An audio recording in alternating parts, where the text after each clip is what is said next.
I feel like people have these stories that they tell themselves that they think that if I am going to act in this way and I'm going to be in this way and I allow myself to feel thoughts and fears and feelings that stop me from whatever it is that I want to do.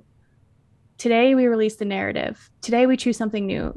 Today we know that we're powerful. Today we know that because we are love and we are incredible beings, you can have everything that you've ever wanted and more, everything that you've ever desired and more. And it's your time now. There's a reason why we are facing so much hardship. There's a reason why so many healers are coming online, so many artists, so many masters, so many people with wisdom.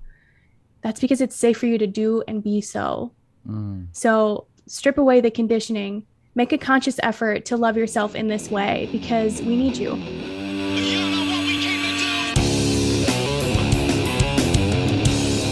Ladies and gentlemen, brothers and sisters, my God, this show just keeps getting better and better.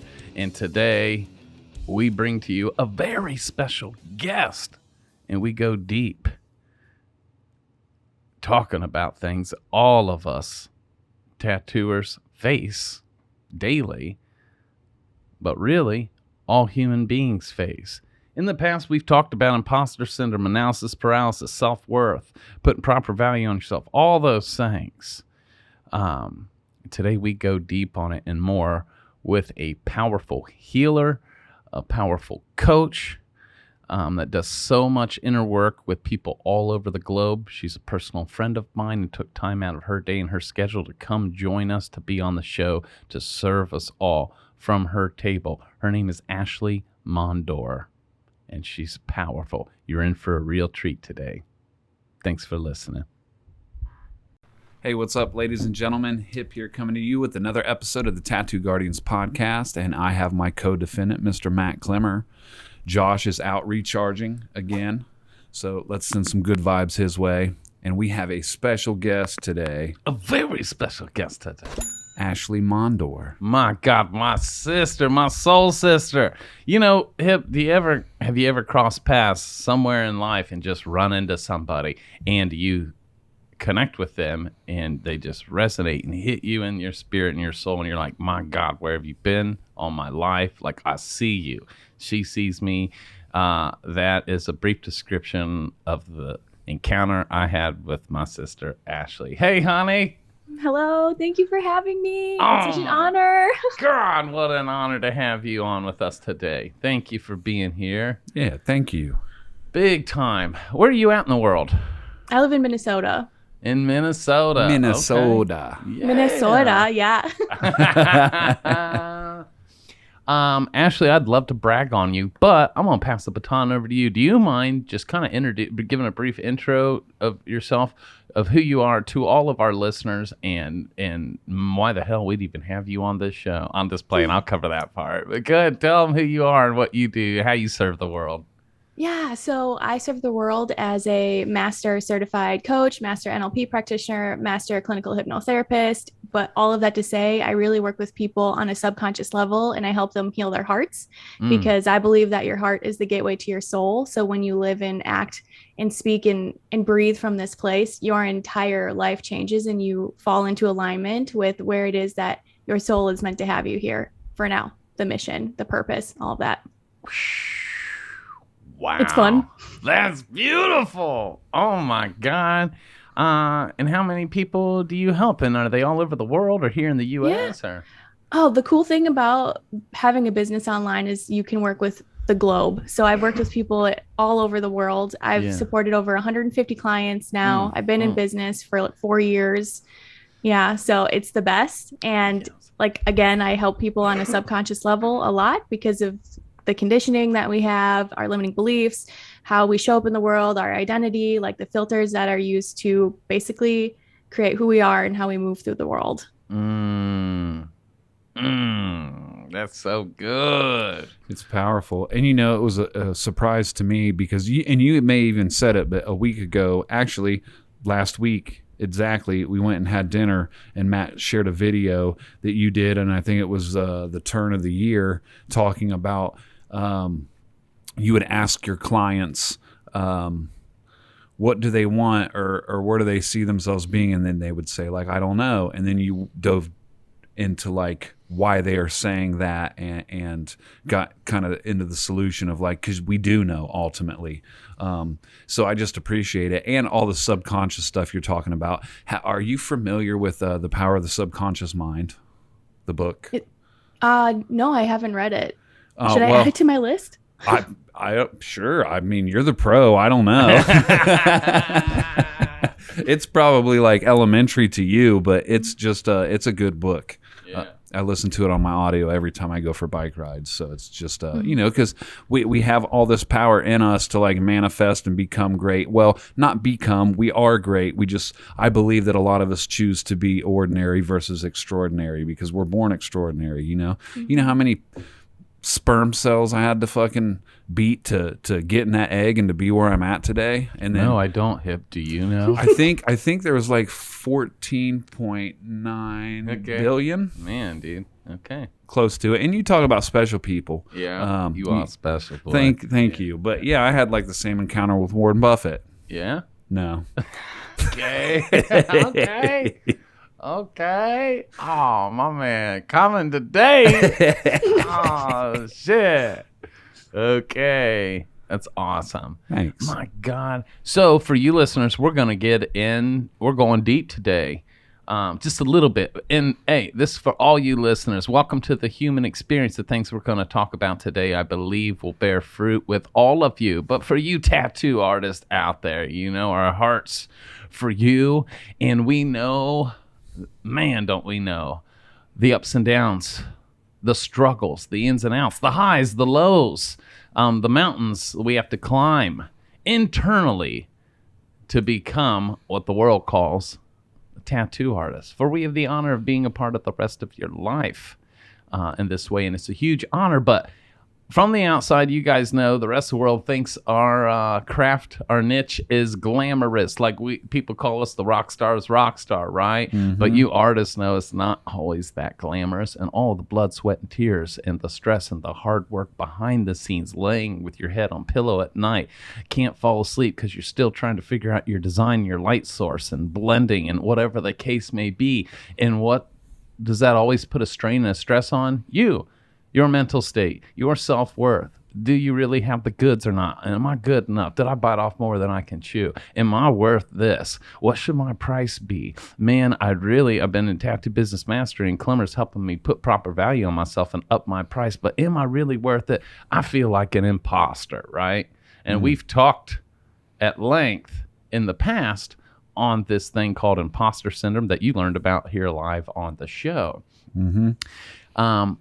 And it's not a one and done. Oh, here's how to fix it and flip the switch and boom. Or we haven't given you that one and done if there is one, which is one of the many reasons why I brought Ashley on today, knowing that she can speak to all of you and to all of us on a greater level of power on who you are, who you truly are, your worth, your identity, and to help uncover some of the lies that you have bought and believed about you that is not true, that is no longer serving you. But we don't know what we don't know, correct? Don't know what we don't know yet, right? Correct? And that's one of the many reasons why I brought our sister Ashley on today, to just make some perspectives changes in your mind and some internal shifts in your heart, hoping to leave this show today in the listening of your ears, unless you're watching us on YouTube,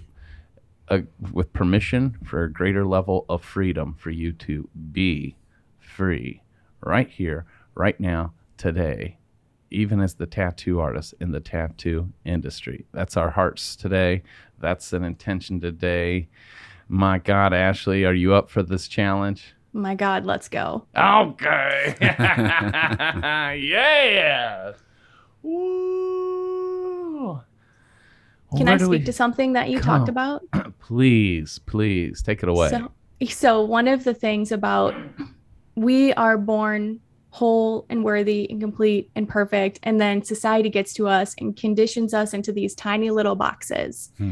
Part of my work in the world is to help you heal your heart so that you free your soul, so that you are the fullest expression of you, so that you bring all of your gifts to the planet. But that actually requires going to a very deep level with your subconscious. And what that means is between the ages of 0 and 7, you're literally a subconscious sponge. Like you are taking in and making meaning out of everything because you have to, because how are you going to be a contributing member of society if you don't have the rule book? Yeah. So what do we see? We learn like if I do this thing, I lose love.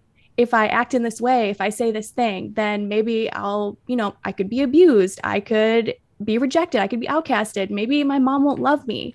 So we internalize those things.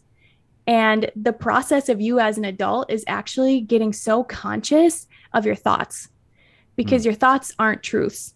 And when you talked about beliefs, well, we have beliefs because we've had this same thought over a number of times that created a neural pathway in your brain to make you believe that it's true. So we have to go back to your thoughts, which is the foundation for everything that I teach. It's like, what are your thoughts telling you?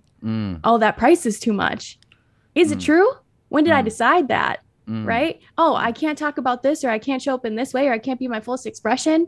Is that true? What are your thoughts telling you? And the thing about thoughts is we create thought loops. So you have a thought, right? And that creates an emotion or a feeling in your body. Yeah. That's the first thing. The next thing, it creates a action, a response, a behavior that creates the result you have in your life. So if we were to reverse the thought loop and you're like, I want to charge this price, like I want to do this thing, but I'm scared. It's like, well, if you're feeling scared and you're not conscious of what you're thinking, what happens? Well, you're not going to up your price. Right. You're not going to charge your worth. Yeah. So we got to go back the loop. What am I feeling? I'm feeling like less than. I'm feeling like not worthy. Well, what was the thought that I had to create that feeling in my body? Is that thought true? Probably not. Right. Even though the person thinking the thought believes it because they thought that thought for so long. Even if the thoughts are common, like, well, I'm not worthy. I'm not good enough. I don't deserve this. Even though they told me like, hey, I should charge more or I should quit devaluing myself, right? But that's how I've rolled for so long. Now I've got Matt Clemmer Hip. I've got Ashley, Joshua Carlton trying to give us permission. And so even some people will go ahead, even if they borrow my belief about them and try it. And if it doesn't go perfect or something pops up or triggers, it will cause them to go right back to their old patterns to be safe again. Like that's just out the comfort zone, which is where the magic happens. But I think that's beautiful, Ashley, that if we focus a little bit more foundationally on the foundation and the thoughts, it's given someone a way better shot once they do step out of their comfort zone or take themselves to that next level to actually stay there in that place and keep going on is the goal. And we also know the name of the game is self-awareness. So back to the awareness of even being the observer of your own thoughts and what that looks like. So part of it's the awareness game. And then it's, okay, now if I'm starting to become aware of my stinking thinking that's not even on my own damn team no more, now that I can see it, now what do I do with it? Yeah, let's redo our neural pathways. Fucking show me the pill to take, like now what? That would be wild if we could do that. Yeah. But you are the placebo, so you can create that for yourself. The thing too, if you think about, so you're telling me someone is going to have that thought and it's going to come up for you. And it's like, oh my God, well, how do I become the observer of these thoughts that are telling me these things that I believe that are true, that's showing me this certain direction or pathway in my life and why I can't have it? The work that I did and teach clients is like, you actually have to consciously pattern in new thoughts every single day. So for me, like I had, oh my God, massive imposter syndrome when I started my business, because I'm like, who am I to coach? Who am I to like help people heal like traumatic things and breakups and divorces and help you start a business? Like, who can I? Why am I? But then it's like, actually, the version of me who is full-time in my business, doing exactly what I love, charging exactly what I desire and feel good about receiving. How do I think? Well, I think that I'm incredible. I think that I'm a world-class healer. I think that people want to hear from me. I think that I change people's lives effortlessly and that they're so drawn to me. So I had to take those thoughts and I had to write them down every single day, every day, because you need to create repetition in order to integrate and internalize those new neural pathways. So, okay, you have these thoughts. but so that book that I brought up, they speak about like, you know, having a thought is one thing, but then like really to cement it, crystallizing it, writing it down, speaking it into existence, but also like the feeling. You have to not only say it, but you have to feel it and believe it. And a lot of times, especially with issues like imposter syndrome, because 2 years ago, I heard the strongest saying that we can tell ourselves is "I am," followed by like a declaration of, or a decree of what we are. And I did that every day for an entire year. And then like looking back and like there's journal entries, it's like there's still now granted, you know, I'm in recovery, so like I'm an instant gratification guy. I want it right now, even though getting to this point didn't happen overnight. So it's just silly to think that it's going to happen overnight to reverse engineer it.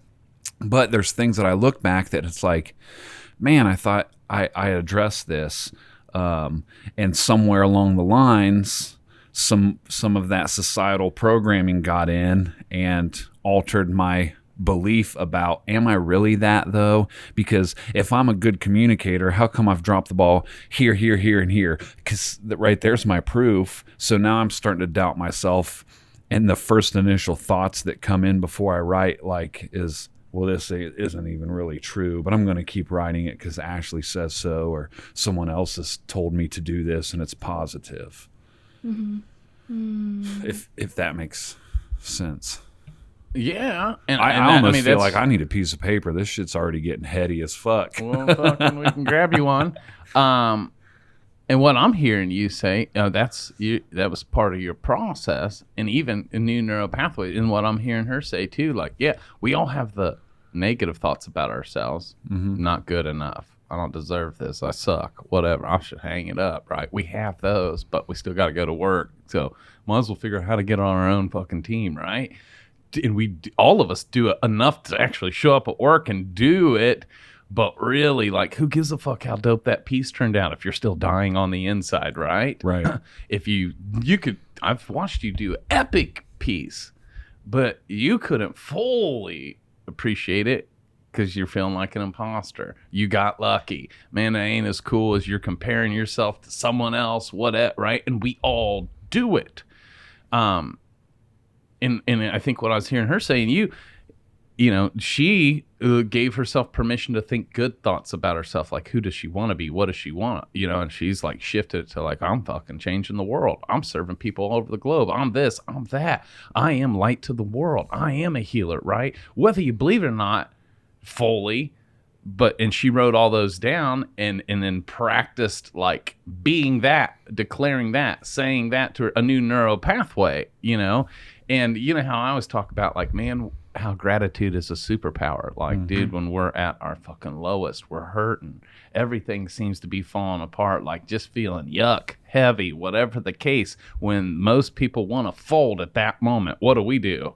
Well, usually one or two things. We either lose ourselves in the service of others. Like when you're in a funk, you'll turn to me and be like, man, I need to go help somebody. I need to go bless somebody. I need to go give to someone else, even if it's to distract you from your own shit for a minute, right? And losing yourself in the service of others. But what's the other thing we do that's a superpower? Gratitude. Fucking gratitude. And dude, you know, because most people think, be in gratitude when things are great and you got shit to be thankful for. But the power of it, the superpower, I believe, is when you don't feel like there's nothing to be thankful for today because of these circumstances, and you feel darkness like in fucking, the darkness coming over you, the discouragement. Like, maybe I should fold. That's when I like almost reach in my pocket and pull out a lighter, just trying to get a spark of light. And I will force myself out loud like a fool, driving in the car, whatever, with my heart's cry to cry out one thing I am thankful for, whether that's from the past, the present, or the future, right? And I'll say it even though I don't feel like it. And that turns into me finding a second thing I'm thankful for and a third. And I will cry out and cry at the top of my lungs risking looking like a fool if anyone's watching. You know how it feels like when you're all alone, but you feel foolish, like someone's watching you. Right. Like I feel like people are watching me, even though there's no like physical people here. I feel silly, right? But I'm going to anyways. I'm thankful for that. I'm thankful. Hey, this may be going on, but I am still thankful, and I will do it to where that heaviness lifts. I will do it to where the darkness goes away, and I feel an internal shift. What changed? Did my circumstances? No, but everything just changed because my insides have shifted, and that's what makes me. That's what I hear when I was hearing you both talk about practicing creating a new neural pathway. But what do you think, Ashley? I think you covered like a really powerful thing. So what you're telling me is I have this imposter syndrome, but I understand that gratitude is something that shifts me, right? Or I have this fear, I have these low level thoughts, and I know that gratitude shifts me. If you can make it a daily practice, and this is what I do every single night before I go to bed, every single night, I'm like, oh my God, I'm so grateful that I got to talk to Matt today or Hip today, or I got to do this thing. I'm so grateful that I got to do this. Because what you do every day is you're tasking your subconscious mind to seek out more of the good, more of the beauty, more of you and your power, more of the love. And that's free. I love that. And the fact that you did gratitude in the car, I used to do that on my way to my 9 to 5 that I couldn't stand. Oh my God, I'm so grateful that I get to go to a job that's paying for my dream right now, you know, so you're tasking your brain to seek it out. And then because you're constantly and unconsciously and consciously seeking it out, you're going to see all of the ways that you're right. Because your subconscious mind always wants to prove you right. Come on, girl. That's right. Oh, that's so good. That's so fucking good. That's why we always talk about with our students living in the question, but that the quality of our life comes down to two things: the quality of our communication with not only the whole world, but our own head, our own self-talk, and then the quality of questions we ask or live into. Asking our own self, asking God, source, the universe, our subconscious, right? Living in a question that the actual answer, the proof to our question is the answer, the proof, the evidence that we even want. So many people are living in shitty questions, wondering why they got a shit life. You know, that's why we help the students switch their questions. Instead of you artists asking, like, how's come nobody around here wants to pay me? Like, how's come nobody around here wants cool shit? Don't nobody around here want to pay for, like, the dope custom work I want to do, right?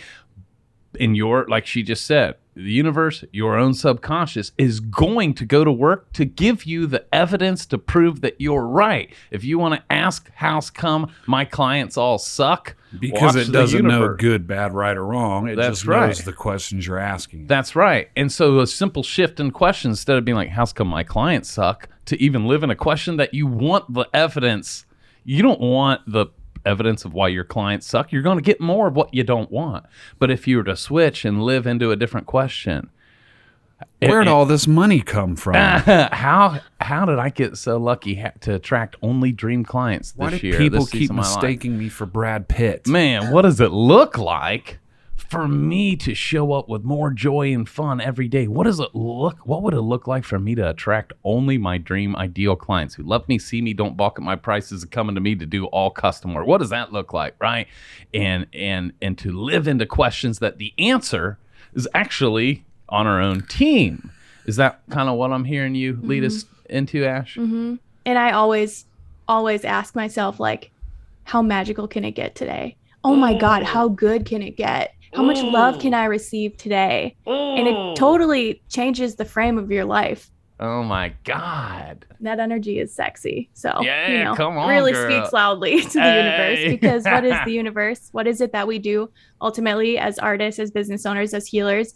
What we are is the living embodiment of love. So how much love are we going to be on the planet? How much can we receive in exchange, right? I don't know if there's any end to that. I mean, we ain't been able to find the end of the universe. It's still going. How much love? How big? How much can we experience love? Shit. So these neural pathways you were talking about, like on a scientific level, like how long does it usually take to like rewire the brain, I guess? Super good question. So they're finding that, and it's wild, but they're saying anywhere between 60 and 120 days. Damn it. I know. I was hoping you was going to say seconds. I know, but we're conditioned for instant gratification. But still, that's more encouraging than what I thought. I mean, how old are you, Hip? 28. You don't want to tell us. Okay, so however long you been on the planet. 28 years. Yeah. So in a few months, you can totally shift. That's right. Before I'm 29 then. Dude, what'd you say? Awesome. 60 to 120 days, right? Man, come on. The time's going to pass anyways. Right? But the key to that, the caveat, is it has to be intentional, daily, committed practice. So what's that look like? So as an example, if I were going to rewire imposter syndrome, or like if I wanted to feel worthy, I would have to first look, okay, what's the belief, right? Then what's the opposite, the more loving belief, the more expansive? That's the belief that I'm going to wire in. So what do? I write it down multiple times a day because I need to see it. Even if it's the belief I wished I had. Yeah. Right? Yeah. Or I'm starting to feel like it's safe for me to.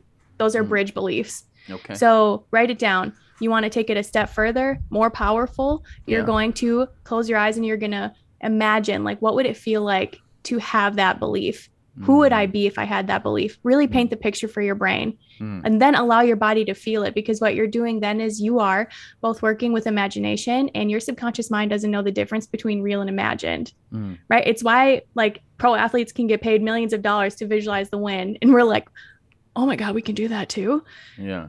Yeah. So see it, hear it, feel it. And it also helps your nervous system to feel safe to shift, because there's a part of you subconsciously that wants to keep that lower, denser limiting belief because it feels safe. It feels like I won't die if I keep this belief, right? It's deep. Okay. And a daily practice. Now, would you say like some of your, whether we want to call them declarations, affirmations, new beliefs that you're practicing, are they the same every day? I mean, I'm sure it adds on, but to the point where one could even memorize them? Yeah.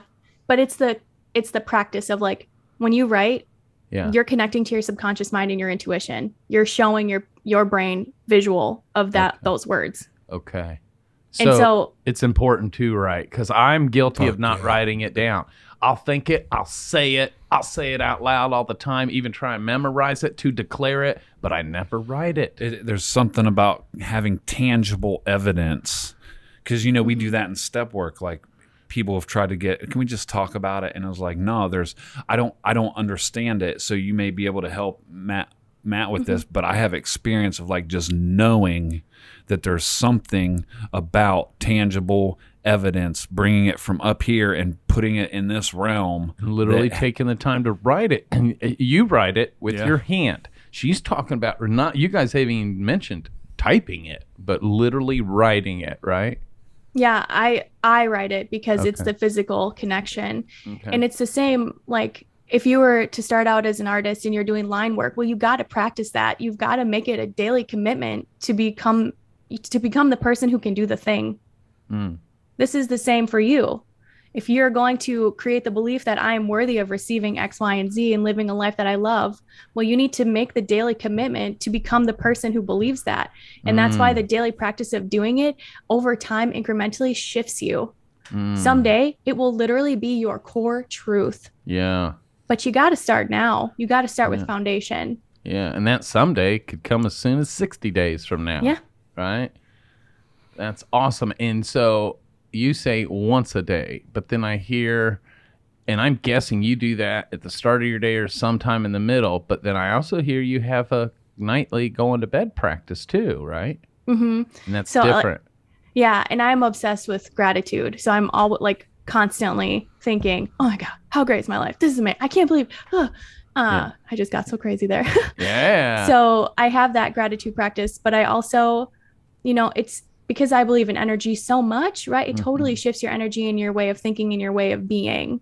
And then side note, I wanted to add this, her name is Marissa Peer, and she's a world-renowned hypnotherapist. Like, she does RTT sessions with people that are life-changing.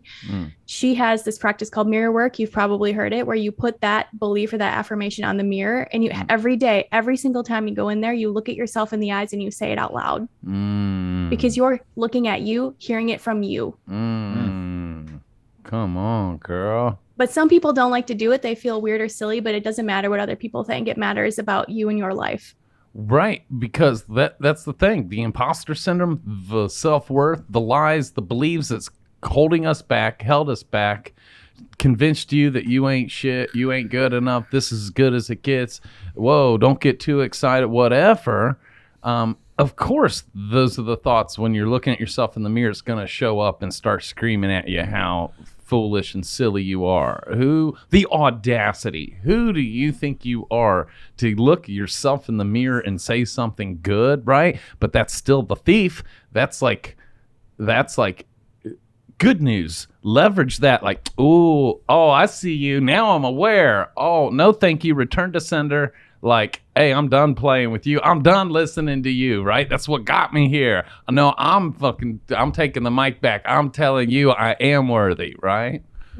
And so when we're speaking on things like imposter syndrome, or, things that reside in our psyche, or the mental side of it. Let's say someone has poor body image and they write something on the mirror and speak that and give it the 60 to the 120 days.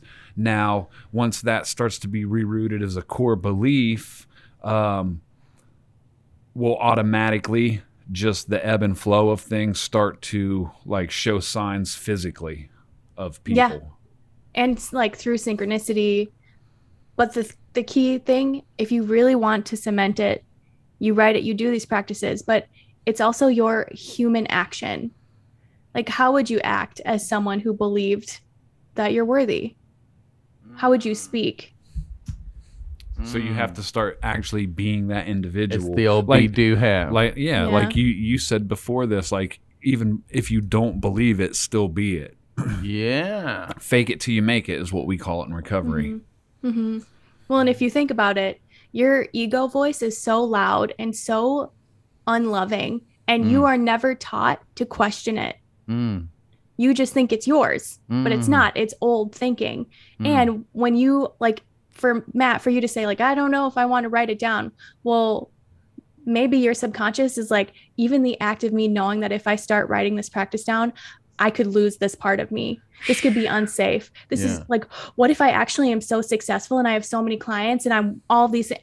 Shrink back down. So then we don't do the thing. Been telling you, bro. Yeah. That's the point for me. Thank you, Ashley. He's been trying to get me to write, journal, anything every day for at least 2 years. I'm like, man, I'm good. I got my gratitude. he even shared me a picture of his coach that like screams it daily. He's like, yeah, let's start doing this. And I was thinking like, that's cool, but I'm still going to write. Yeah. Yeah. Yeah. One of my coaches who is Michael Chu. And he has got his deal memorized. So every morning when he stands up and his feet hit the floor, he stands up and declares and reminds himself of who he is every day. And it's powerful, but he can say who he is, even declaring his future self, like who he is right now, in like under 30 seconds. And that's powerful. But I didn't even do that. I said, let's do this. I'm going to write mine down and start memorizing it. And I didn't. Why? That's a damn good question. So he doesn't die. No, but right? Well, no. It's our monkey mind, that like the survival brain in us that want. Isn't it funny how quick? Because everything that came up was excuses of why I haven't yet. Time shit been going on in my life. Blah blah blah. Like I'm too busy serving others. I put my deal on the side, which is like stupid. That's cool. You just seen that just now. because I appreciate it. Well, dude, that's how I've been living. Like, Yeah. I got so much going on. I got people to take care of and my own family, blah blah. So I got to put my deal to the side. It's not my time right now. I'm doing the best I can, and once life gets back to whatever, some normal, then maybe I can create more time for me to write. And this is a fucking amazing thing to hear, because you're always teaching. It's not an and or a or. I know it. Living in the lack of or, but you could live in the abundance of and. Yeah, like, right. it can be your time and their time and the That's right. student's time. And That's right. Mike Rowan needs you to edit this part out. Just kidding. cut it. Well, and if you think about it, I mean, there will never be a right time, because you'll always be at a different place in your life with different circumstances. Yeah. So if you want it to be as full of service as possible, like the service from your soul, you actually need to take care of yourself first, whether that's like the tiny practice, right? You have to go first. Thank you. And that's why I think, whether it's imposter syndrome or not, I think that's the trap I fall into. It's the old people be like, just like on a plane, they tell you to put your oxygen mask on first before you can help someone else. And I am guilty of the dude of trying to help 12 people put on their oxygen mask before I even go back to my seat to try and breathe, thinking that I'm like out serving everyone, right? But it might not be true, huh, Ash? Well, we're just uncovering some things, so. Oh, man. Wow. I think also part of the thing you said, Michael does the daily thing. He can do that so effortlessly because it became a daily habit. So if that's something that you want to do, then you got to start. And you got to create a system for yourself where you honor and stick to it. Man. Yeah. So what's yours look like? Because, and that's why I was asking you earlier, do you write it every day, or once it's the same, you just start spouting it off because you got it memorized? Or even if you got it memorized, you're still going to take time to write it? So because I have done belief work so long, for years, right? Yeah. I now know, like, if I have a brand new belief, I'm going to write it out for months until I start actually hearing different thoughts in my brain. Like, I speak to myself differently. The thing that I do now, because they're hardwired basically, is in my phone, I have notifications with those beliefs. So every day I will go and look at it, because your subconscious mind is taking in like so much information. I think it's our conscious mind is taking in 126 bits per second of information. Your subconscious mind is taking in like 2.3 billion bits constantly. So I'm tasking my brain every time the notification comes up. Oh yeah, I am this way. I'm worthy, wealthy, whole, right? I see these things. I pause. I breathe. Why do we breathe? You can do 4x4x4, 5, 7, 8 breathing after you look at the belief, because you are also supporting your nervous system to feel safe to believe that. That's my practice. How many notifications a day do you get? I do 4. Okay. Of conscious intentional breathing. And what 4x4x4 box breathing is, it can be like up to a minute, maybe. And after I see it, I breathe, I feel it, I'll just say it to myself again. Every day. Yeah. You got them 4, and they set at the same time every day? Mm-hmm. Cool. So, I've been journaling a little over 2 years, maybe 3 years, and trying to like commit to it every day. And I went through battles of like, when I wouldn't do it, beating myself up because like, oh, I'm miserable, I failed, to now I'm getting into from there it matured into like, you know what, after I'm done, then I'll pick up my phone and check out social media and stuff. So every morning when I wake up, when I'm journaling, which is usually every morning, I don't touch my phone or answer any calls until I'm done with my morning meditation. But that matured into like me taking a picture of it, posting it on my story on Instagram, and then kind of maybe touching base with something in it. Yesterday I put keep on keeping on because for whatever reason Joe Dirt hit my mind, and I was like, yeah, that's dope. And I started getting a lot of interaction with people on social media, and they just were appreciating it. So like that was cool because now I'm feeling like I'm being a service to others and people are looking forward to it.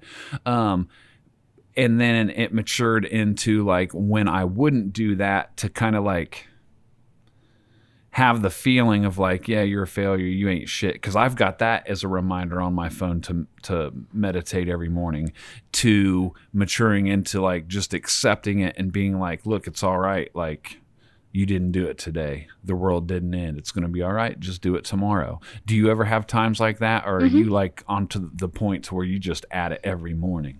Yeah, I'm a human. And Okay. I think part of the thing is like when you are installing a new belief system, you have to be very gentle and graceful with yourself. Like compassion through and through and through, because Sundays, I'll miss them, right? Because I'm like, this is my day to do whatever. Yeah. The key is, are you the type of person who can come back? Can I come back tomorrow and do it again? Yeah. Yeah. And what if someone's like, I'm not, when I fall off, I'm deuces for a year, right? Then what if someone, because you asked the question, am I the kind of or type of person that can come back? What if the answer right now is no? Yeah, that's part of finding someone who can walk with you, right? Someone like me, someone who does NLP. Yeah, totally. And the question is, if you are not the type of person yet, who do you want to be? How would you have to act to be that person? That's it. Like you're going to give your thoughts that much power in your life to stop you from everything that you want. Man. I could hear an audience saying yes. Well, yeah. Well, that's what we do. But for her to put it out there like that, it's like, oh, shit. Well, because it hurts. Right. Well, and there's a subconscious fear there. Yeah. If you aren't willing to maybe make a change towards what it is that you say that you want, what's the underlying fear? A lot of us have these core subconscious fears that it's like, I'm not enough, or I'm not safe, I'm unworthy. Like the top level behavior that we see trickles down to those subconscious fears. Yeah. But today we empower you. Ooh, love it. Yeah, I think another one, like she just said, I'm not enough, I'm not worthy. A lot of people think like, I no longer am. Maybe there was a time when I was, before I turned to the dark side, before I caused all this harm, before I fucked everything up. Now there's no going back. Like, forgiveness isn't on the cards for me. Some people think like, hey, I've been on some bullshit for years, causing harm, doing people. I know I've been an ass. That's why I don't deserve it now. Right. And I've dealt with that, being an active addiction. Like, we are just fucking tornadoes, just devastating everything around us: society, institutions, family, friends, neighbors, strangers, authorities, like you name it, ourselves. And it did get to a point to where it was like, you know what, like, just everybody, please. I was begging to be forsaken. But luckily, like, I was shown grace for whatever reason. And pain is a good motivator. Like, desperation is a gift.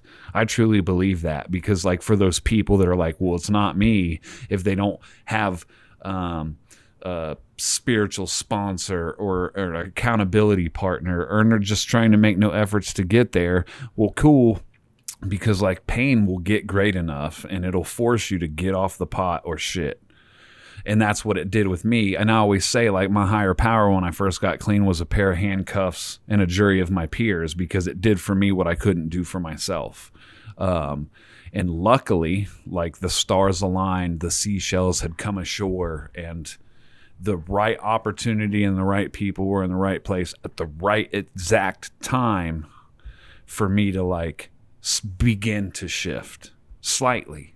Because like this journaling thing, and it's like it's probably my imposter syndrome kicking in, that's not wanting to give myself credit, but it's like, you give this stuff an inch and it gives you a mile. So it's like, when I'm thinking, because I can totally relate and have empathy with you, like, not wanting to write, this, that, the fucking dog ate the cat, blah, blah, blah.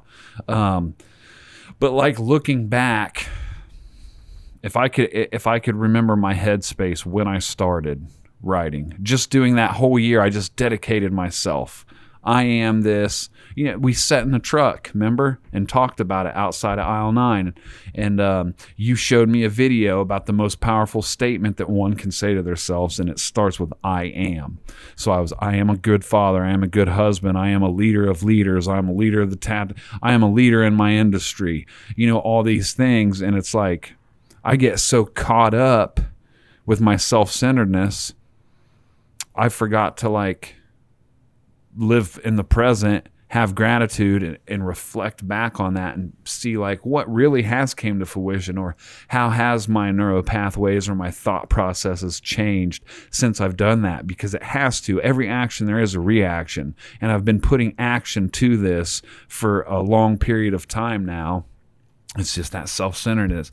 It's not where I want it. One's too many, 1,000's never enough. It's get better and better and better, which there's nothing wrong with that. I believe we can have our cake and eat it too. But yeah, So I heard this mentor say once, it's the journey of your life is one step in gratitude and one step in desire. We are wired to want more. But how do we get there? It's the energy of gratitude in your presence. And so when you say my self-centeredness, it's not really, if you come back and reflect and you're grateful for where you've gone, where you've come from, and who you are now, and you still have those desires on your heart, you will reach them because your heart is open. That's a gift. Wow.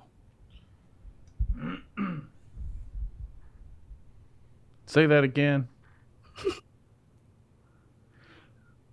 Her or me? Her. Well, I mean, but she's speaking to, because I'm speaking about my self-centeredness because I'm wanting more, and it's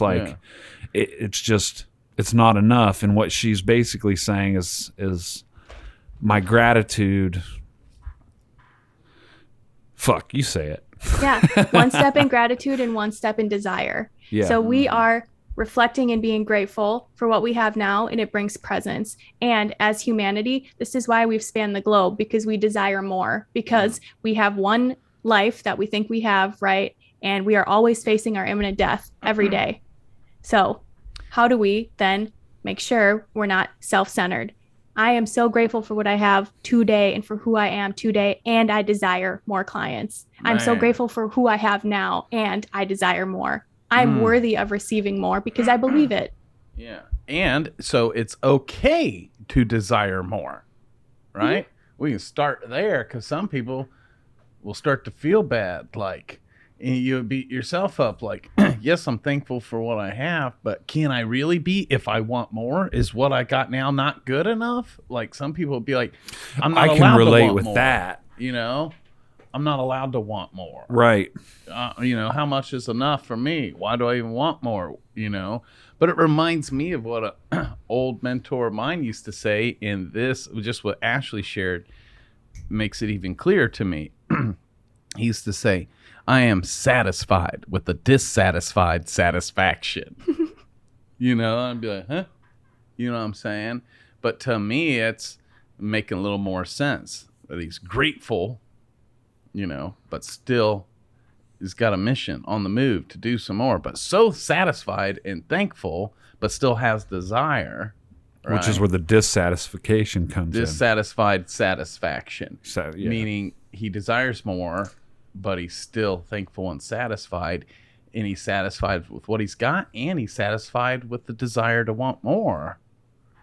Mm-hmm. And I think there's an energy shift around people want more. The energy around want is very desperate and scarce and lack.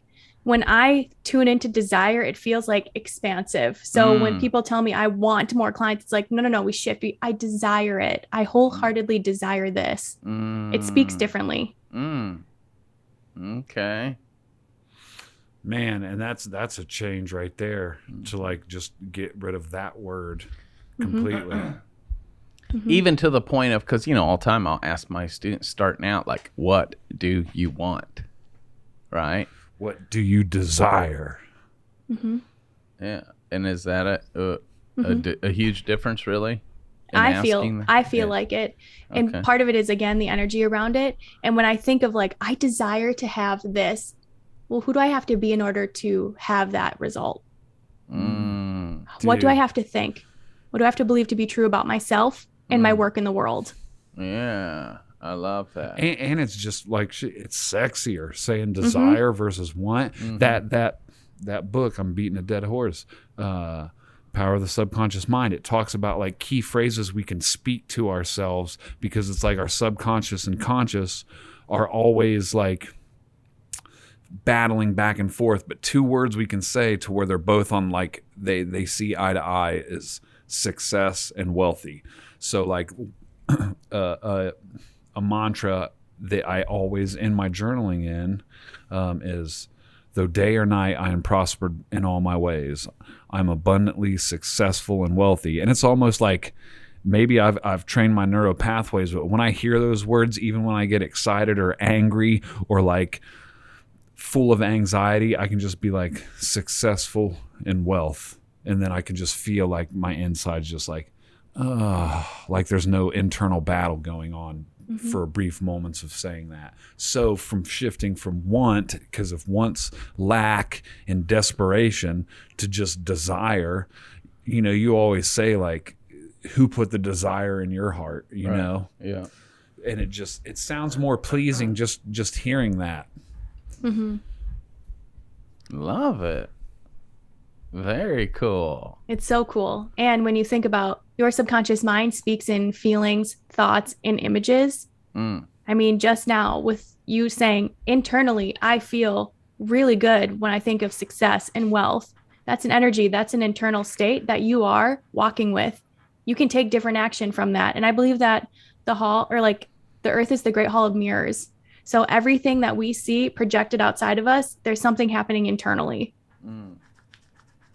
So for you, again, embedding success, wealthy, worthy, whole, happy, joyful, loving, all of those, you can consciously pattern those in today.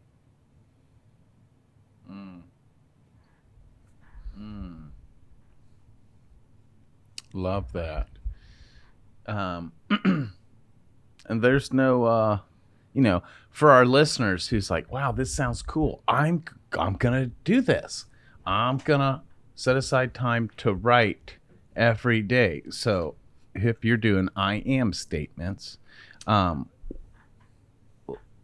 what else are healthy things to pepper in that writing? Yeah, I want to make a note. When some people are overwhelmed by committing to 120 days, even 30 days, do micro commitments. Give yourself a week. And then at the end of that week, how do you feel? Did you have any shifts? Did anything change in your life? Do you feel more grateful? On that 7th day, be like, you know what? I'm going to commit to another week. I'm starting to feel differently. I'm starting to see different things in my reality. So it's the micro commitments that can help you over time. Yeah. And again, like we just have to be so conscious of what we're thinking. And the way that that's happened for me is, how am I feeling? What is my body telling me? Why am I feeling sad today, or frustrated, or overwhelmed, or like I am not worthy of anything? Well, what's the thought? Okay, actually, I'm so powerful to choose a different thought, because thoughts aren't real. Yeah. Never thoughts are never real, because I've heard you say that twice now. So like they're never truth in thoughts. No, you don't have to believe a thought you think. Yeah. Because and if you say it all the time, your feelings aren't real. Yeah, well, yeah. So we tell each other in recovery that like your feelings are not always reality, because like, I may feel lonely, but if I look at the reality around me, like I'm loved and surrounded by people. So my feeling is telling me that I'm lonely, but it's not actual reality. Because your feeling is tied to a thought. Okay. On that loop again. Wow. So it's always the thought, boom, then the feeling, then what, behavior? Or yeah. And the thing is like, so many people are not conscious. They don't believe that they're powerful enough to choose different thoughts. And they tell themselves, well, I believe this my whole life. Yeah. Okay, amazing. Today we can change that. What are the new thoughts we're going to think consciously that we're going to pattern in? If we're going to speak to someone, how are we going to catch ourselves if something like that wants to float to the surface?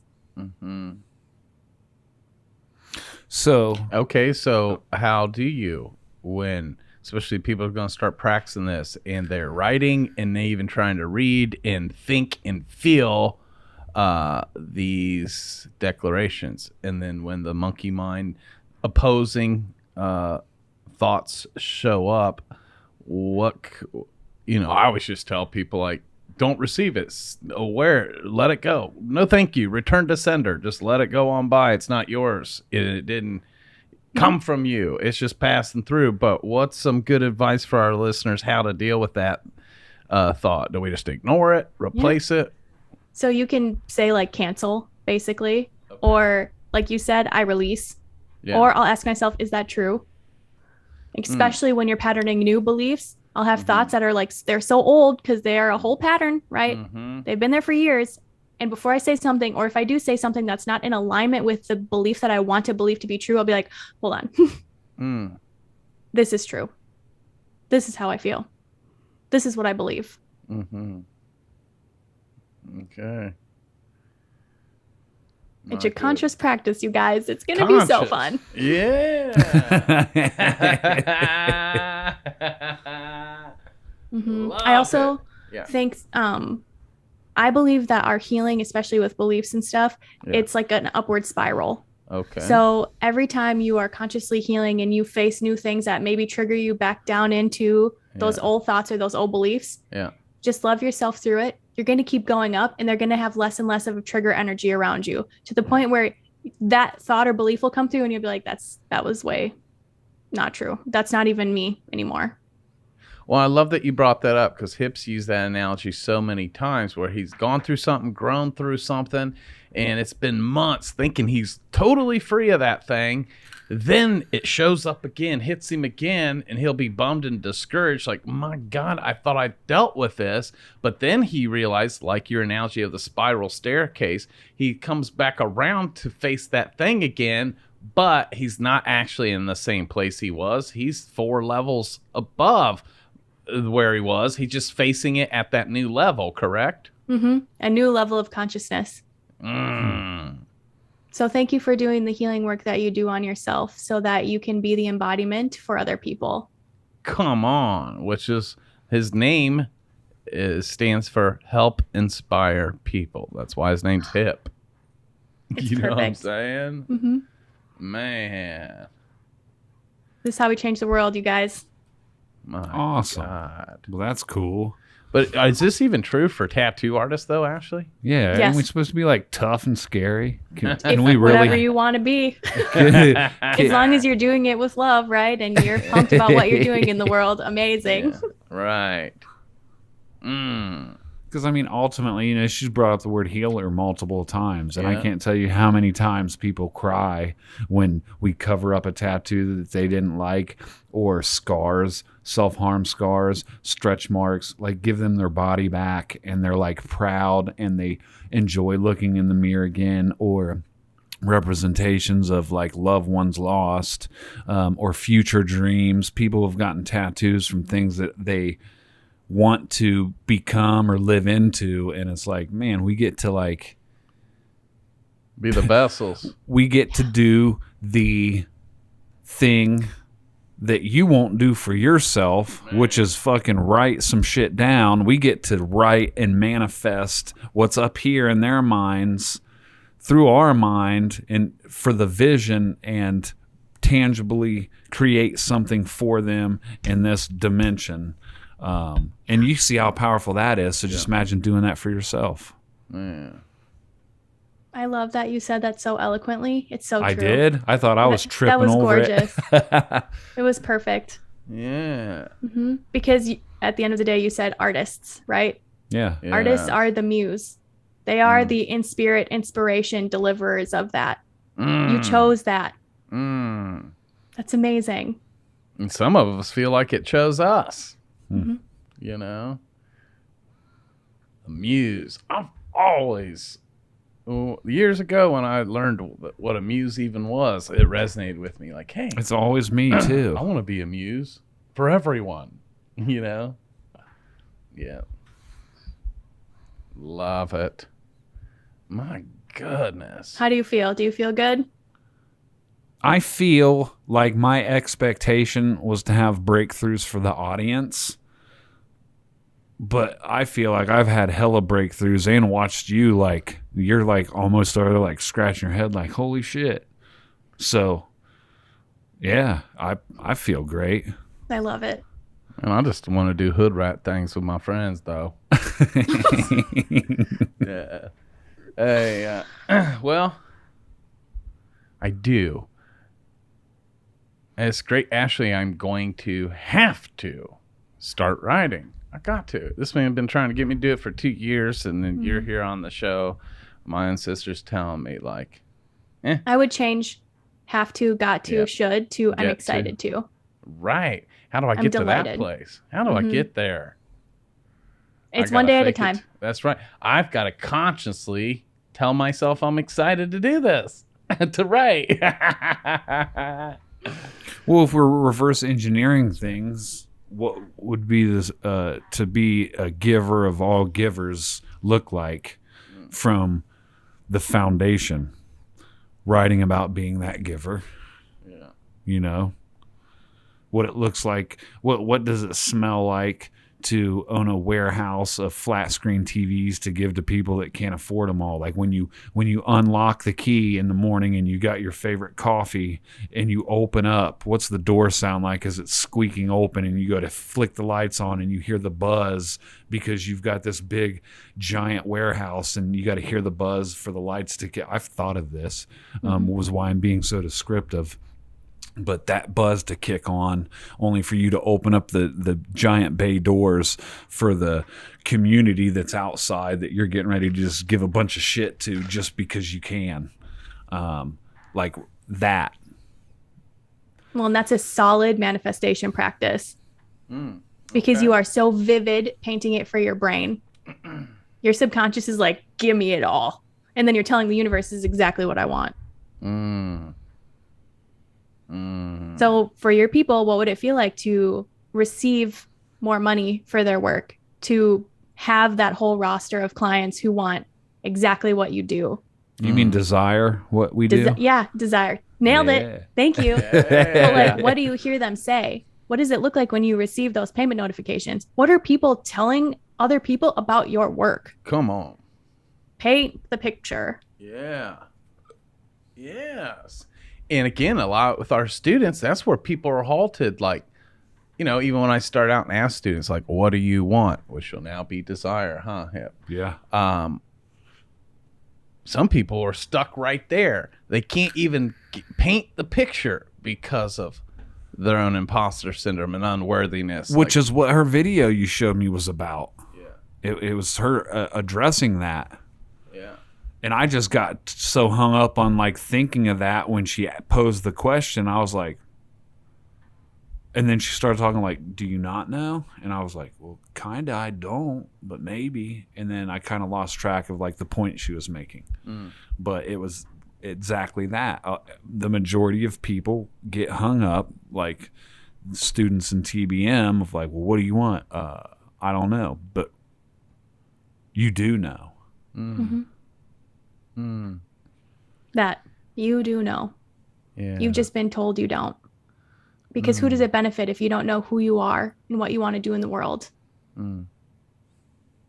What would it mean if you were so fully in your power and you loved what you did every single day? How would you show up in the world then? It would be so loving. But most people may have had the neural pathway when you just said that pop up and say or think, well, that's fairy tale shit, Ashley. Right? Yeah. Yeah, this fucking woo hippie shit. Yeah. That's fairy tale shit. Yeah, to actually love your life every day, all the time. This is real life, though, guys. Right. Totally. And mirror neurons. We all have them. So if there's something that you desire that someone has, you look to them because they show you it's possible. I want to be someone's mirror neuron. I want to be the living example of what's possible. So that's why they say like you are the sum of 5 to 10 people you hang around with, right? Yeah, right. Mirror neurons. Yeah. Hip, Mike, I love you guys, but I'm going to have to find some new friends now. I'm just saying. You've been thinking the same thing. I've already been texting. I'm going to get a hold of Warren. Hey, I'm going to hang out with Ashley more. See you guys. Everyone can come hang out with me. Yeah. My goodness. Love it. And I know we've been touching on it, but can we like laser in for a minute on self-worth? What part? Right. There's multiple parts to this. Oh. Well, the question is, how does self-worth present in your life that stops you from going after what you want? Yeah. Yeah. Yeah. Which is still a thought. Mm-hmm. You nailed it. Yeah. To catch and observe. That's why it's an awareness game, right? To notice. And I like that because so oftentimes, like, and you even mention it, we think our thoughts like come from us, that are ours, to the point where we can even beat ourselves up. I can't even believe I had that thought. Like, I feel like a piece of shit that I even had that thought. Like, and since you have the thought, like she said, you think it's yours. And we're helping everyone realize right now, no, not necessarily.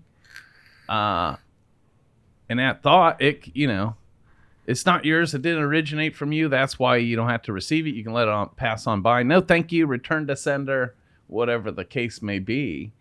So you're telling us it's still that simple. Everyone that battles unworthiness, the game is to check the thoughts and now replace it with a new thought that we actually want to manifest in our own soul, and begin that 120-day practicing, almost combating it by replacing it with the thought that's going to serve us. Mm-hmm. Totally. And if you think about unworthiness, a lot of it comes down to like what happened in your childhood. How did you see your parents model worthiness, right? How were they love in your life? How did you feel around them? Like for me, I grew up watching my mom. She always wore makeup and she always was so put together. And I internalized, like, in order for me to feel loved and to be loved, I have to look a certain way, which is conditioning. And I mean, society proves it again and again. But it's like unworthiness can be a lot with your childhood. And again, when you think about society, who does it benefit for you to not feel worthy?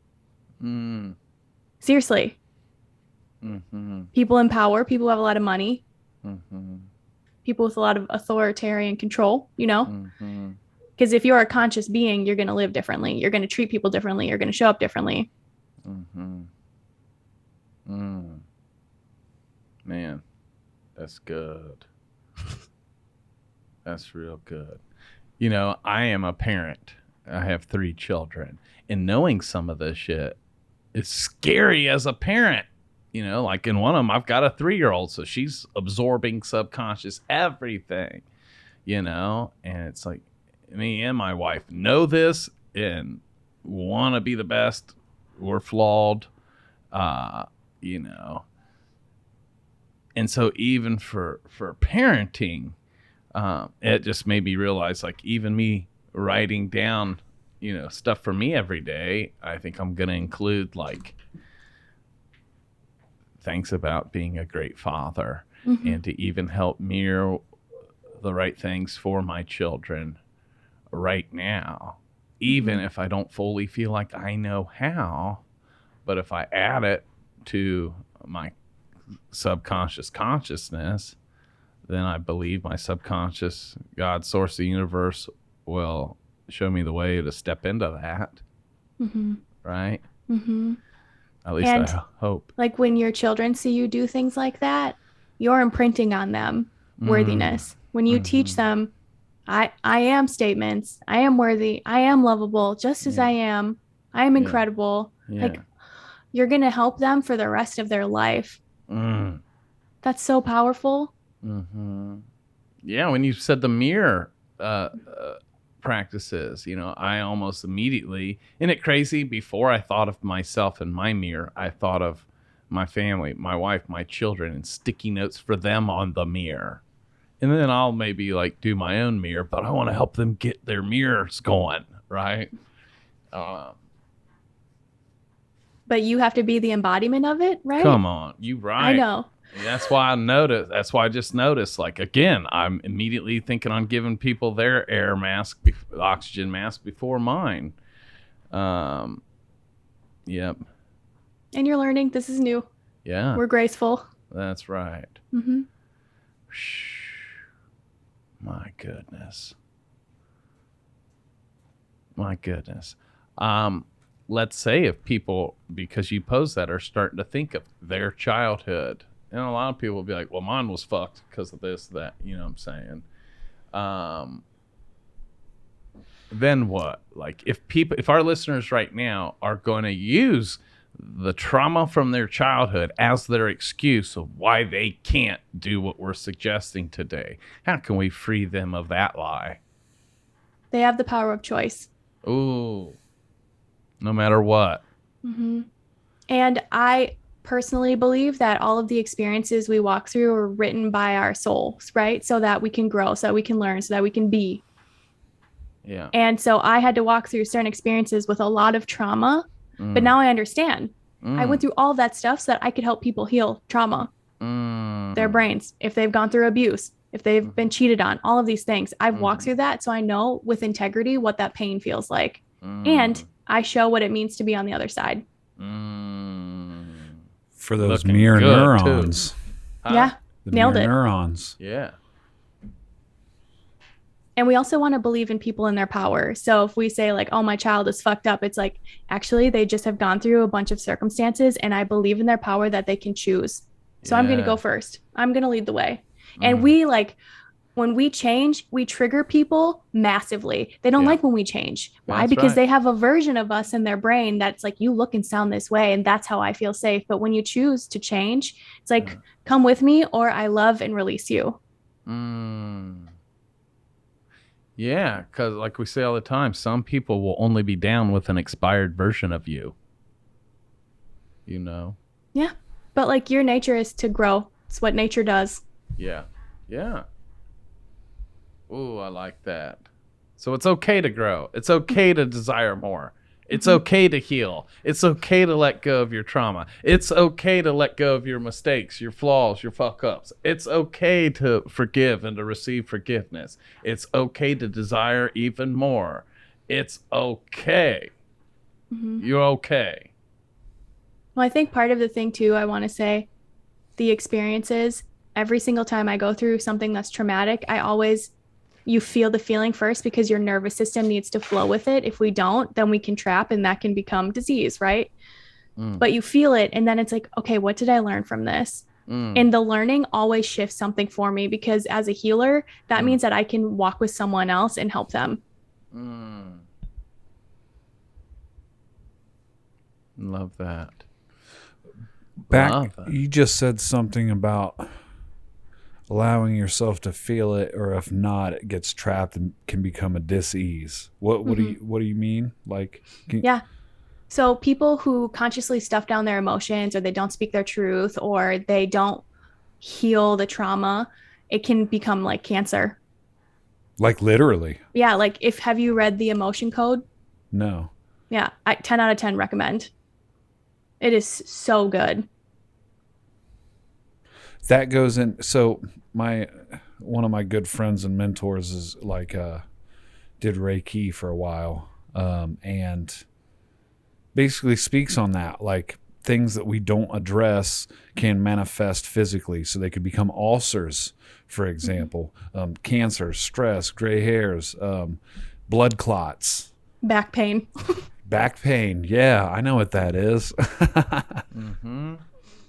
And for parents out there, I just want to make a note that if you want to support your children, one of the biggest gifts you can give them is to allow them to feel their emotions and have their outbursts without tampering it down. Because you're actually teaching them how to grow their capacity for their nervous system so that they feel safe and regulating. Right. So again, thank you. And I'm just going to get real transparent and vulnerable here because I feel bad. I don't know where the line is on that because me and Katie, we believe the same way, and to like let our kids be in their feels instead of being, like the generation we grew up was quit crying or I'll give you something to cry about. Right. And so we're not those parents. We're going to let them feel and then like literally help them talk through it. But this weekend, my 3-year-old, we were at a restaurant, and she was just like, and I take her to this restaurant all the time, but she wasn't having it on this date. She was getting wild, or whatever. Anyways, I checked her, and, she was having outbursts and just screaming. We're in Club O, and eventually I grabbed her and told her to quit crying. Like, you know what I'm saying? And I did it with like, whatever, extra energy, whatever. But in that moment, and that's, I think, the third time in her life that I've came at her like real hard like that. And I don't feel good about it. It seemed like it almost traumatized her. She was like, like even more upset, and then my heart's broken, and I'm like, fuck, did I just like make her store something in her body that I don't want to, again, back to being a parent, like, fuck, and you're laying your head at night, like I should have done that differently. And it kind of breaks my heart a little, Mm-hmm. I want to make a comment that I think the thing to remember is we are always doing the best we have with the resources we have available. Like, that's it. So in that moment, your nervous system just did what it felt like it could do best. Yeah. And for you to feel bad about, just give yourself grace, right? Like, being a parent is the hardest job on the planet. Mm-hmm. And you can always come back and have a conversation with her. Say, what did you feel in your body when that happened, right? What was the circumstance that made you feel this way? Granted, she's 3, but it's the conversations of like, I'm sorry I did this or made you feel this way. I love you. I will always love you. Yeah, and we had that conversation probably 15 minutes after it happened. We went out of the restaurant, and I just I got down on my knees and like had a face-to-face and hugged her, and like, and I even apologized to her, for yelling at her like that. What, you know what I'm saying? And she was crying. She's like, Daddy, I'm sorry you yelled at me. You know what I'm saying? I'm like, no, I'm sorry, oh, my heart. Oh, my God. Jeez. Daddy, I'm sorry you yell at me. I'm like, fuck. And it's not like you're doing it all the time, right? Right. You're wiring in safety for her every time you love her, every time you help her feel her feelings, every time you have those conversations. Mm-hmm. So can you just see that as amazing? Yes. I feel like with her, I'm still trying to build trust back with her. It's, she's only 3, but my God, she's had a lot of traumatic experiences with the state even Mama's in, and like, even when Mama hit in the having paralytic attacks. 1 second she's fine, next second, she falls out and she becomes completely paralyzed and almost would start convulsing, like seizure, like, that's hard for any of us. In the beginning, when it started happening, I tried to protect my kids from even having to witness it. It's traumatic. Mm-hmm. Fucking 5,000 attacks later, I couldn't hide it from the kids, and it would happen 5 times an hour around the clock. And it's hard for all of us, but especially our 3-year-old. It was like I was watching a form of abandonment happen to her over and over and over again. She's pleading, Mama, don't leave, don't go. And then Mama, like, uncontrollably is laid out, and she's like, and so to me, I'm watching this, trying to like fix it, or unfortunately, it's happened for so long. We're on 9 months of this now. Part of it's become normalized. It's still a bummer. It's still heartbreaking. And I've noticed my 3-year-old, again, like maybe acting out in different ways, trying to process that pain. She's been having night terrors. It breaks my heart. Or I'll hear her be like, Mama, no, or don't go, or, what I'm saying? So it's already like, concerned me, like, oh my God, like, what she's absorbing, and is she absorbing pain, abandonment, like, and so that's been real challenging. And I'm still, again, doing the best we can. Now, it's cost me to be like on a full-time daddy duty too a lot of the time, so we do get help from family. The reason why she's napping right now, I usually schedule our podcast at nap time. I laid her down right before we came here. She naps for 2 hours. We good, I had another point of why I was bringing that up, as a parent, and I can't remember other than like I'm still the trying to trauma you could be instilling in her now, like which is tough because that's one like I'm not even really able to protect her from. So it's kind of like, how do we respond? How do we react? And yes, obviously I'm doing the old like it's okay and mama's okay, she just sleeping again and napping, but yeah, it's tough. It is tough. Yeah. And I don't want this to sound callous because it's with so much love, but your daughter chose you guys as parents for a reason. Yeah. To go through something like this. You chose your wife for a reason. Yeah. And so what do? We love them. Yeah. And you teach her how to process her emotions, and you have conversations, even if they're really hard. Yeah. Because it's the human experience to have pain. So you're doing a good job. Thanks. I'm proud of you. Thank you, honey. Mm-hmm. Good stuff, y'all. Can I ask you a question? Ooh, both of you? Oh, yeah. If there was a message on your heart that you could share in this very moment, what would it be?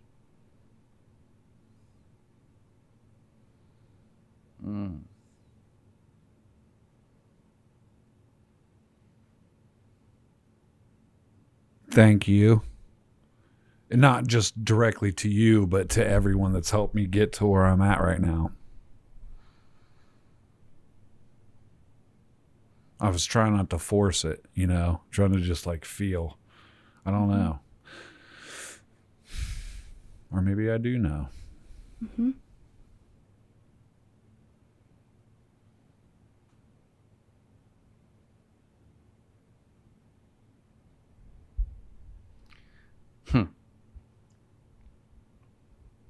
I mean, the first thing came up for me is that you are more than enough. You are more than good enough. You are more than worthy. Matter of fact, you don't have to do anything to make you more worthy and more loved than what you already are. And what does that look like? You've got the goods. You always have. It's growing in the awareness, uncovering, discovering, and stepping into being your true self, which is so amazing. That's what comes up for me often. Both of that was so beautiful. Thank you. Yeah. Can we ask you the same question? What? Okay. Let me see.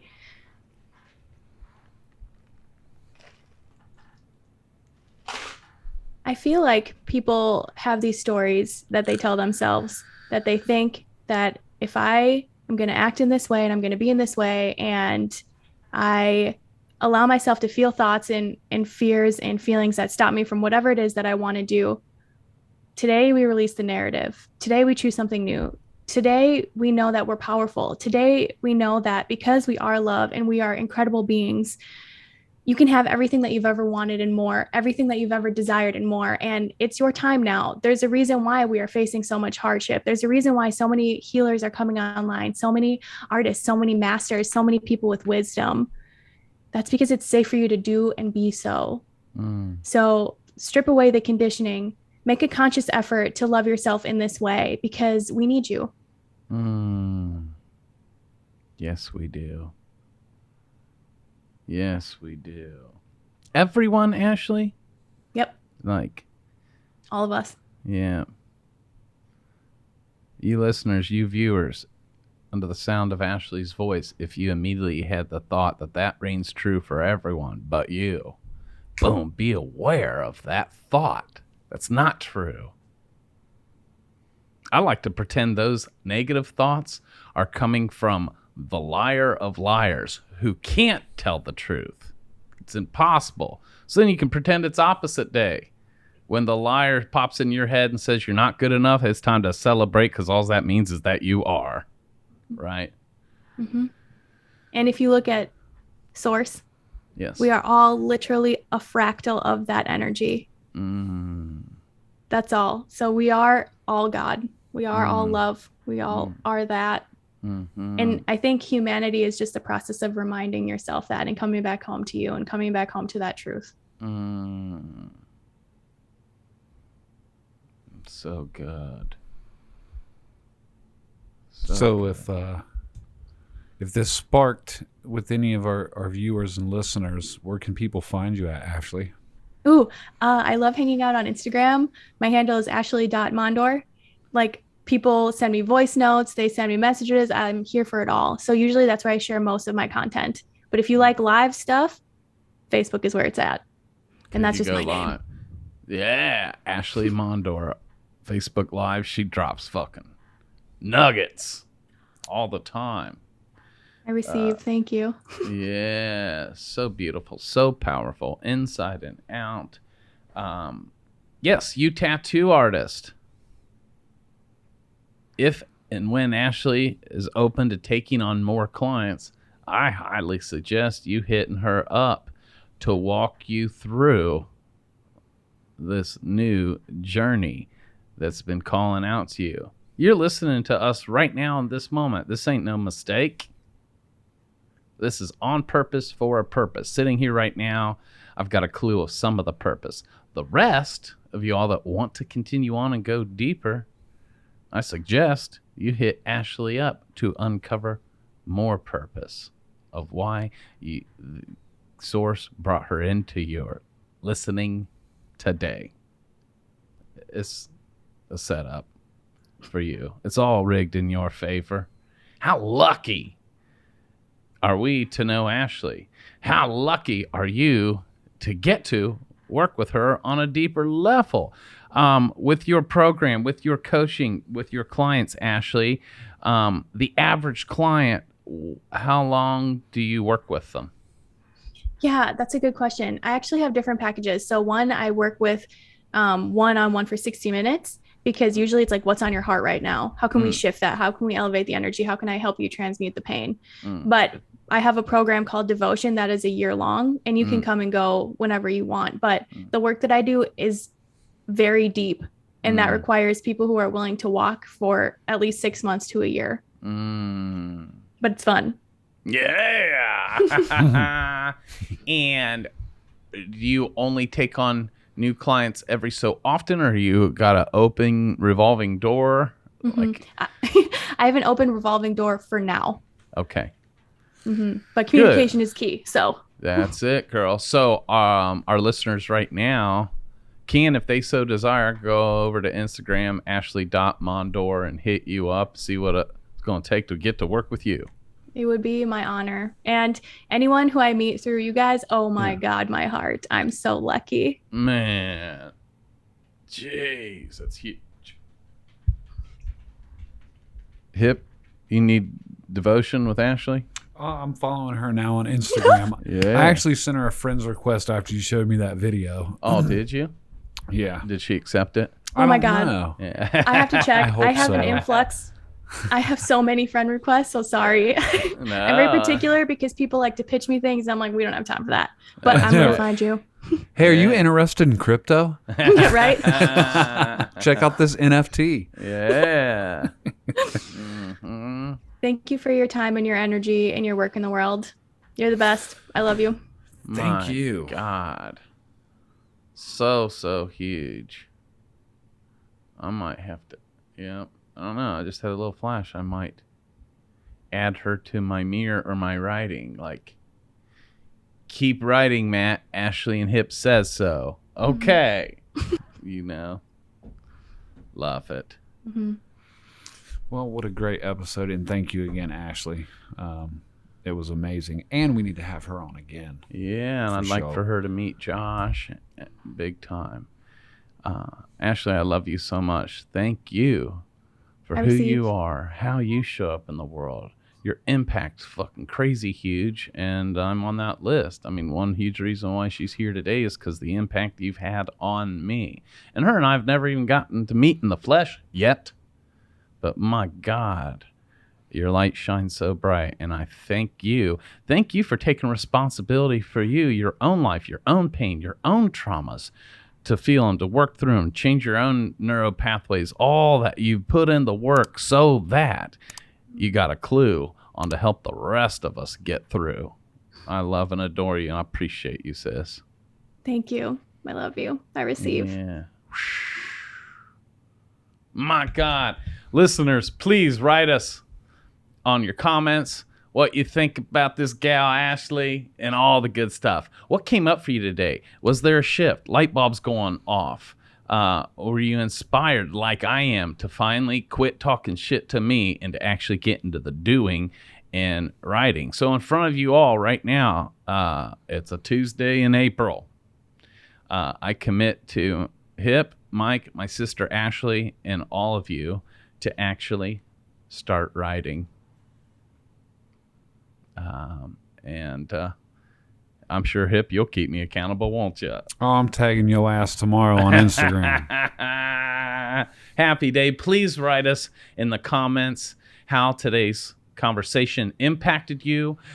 What's come up for you? Are there other questions? Do you feel like there's a gaping hole that you wished we would have covered? Let us know. We will have another episode for you about that topic. If you want us to bring Ashley back on to speak more on any of this, please let us know.